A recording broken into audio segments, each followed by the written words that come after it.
des impôts, payer trop d'impôts. Sûrement que c'est vrai, si les gens le disent. Non, sérieusement, moins d'impôts, c'est moins de recettes. Moins de recettes, c'est forcément moins de dépenses. Alors, qu'est-ce que les gens veulent? Ils veulent des services. Si on réduit le personnel municipal, par exemple, il y aura moins de services. Les rues seront balayées moins fréquemment. Par exemple, en plein hiver, le verglas, la neige, le personnel municipal est élevé à 4 h du matin pour aller déneiger les routes. Si on réduit le personnel, évidemment, ce type de service sera réduit. Alors, donc c'est un choix. Bon, réduire les dépenses, c'est aussi faire des économies. Alors ça, là-dessus, on en a fait. Et je peux quand même témoigner du fait que beaucoup de services ont été maintenus en réduisant les coûts.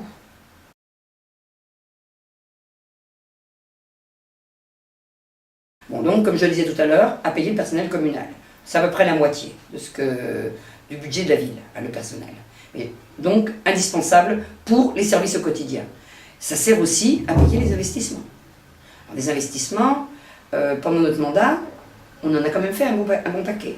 Alors, vous avez les Varennes, vous avez la Maison des Arts, ça c'est les gros projets. Mais vous avez aussi toutes les rues qui ont été refaites, les trottoirs, le parking des gouverneurs, Mathot, le parking Bachelard, les bâtiments qui ont été remis en état, et on a remplacé les chaudières dans quasiment tous les bâtiments, y compris l'église Saint-Pierre. Sans parler de tout un tas de petites choses, comme des véhicules, comme des tondeuses, des tracteurs, que les gens ne voient pas au quotidien, mais qui font partie de ces dépenses courantes. Après tout, une ville, c'est comme une grosse famille. Une famille énorme, une famille de 5000 habitants. Mais on va retrouver les mêmes dépenses. Et donc, il va falloir les assurer.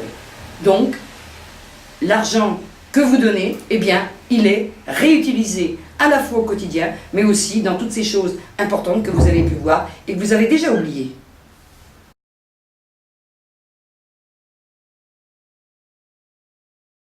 D'abord, dans le souci du détail.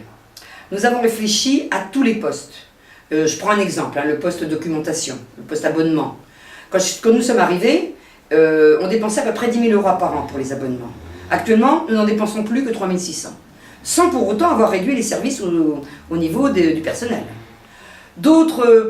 Aussi d'autres choses.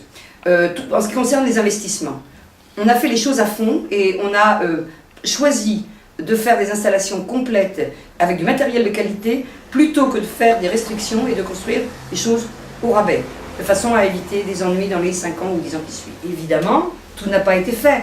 On a peut-être étudié un tiers des postes sur les 6 ans. Il fallait apprendre. Il nous reste encore des tas de postes à étudier et c'est bien pour ça que nous aimerions pouvoir poursuivre notre tâche parce qu'il nous reste encore du travail et on doit pouvoir encore réaliser de nombreuses économies pour la ville.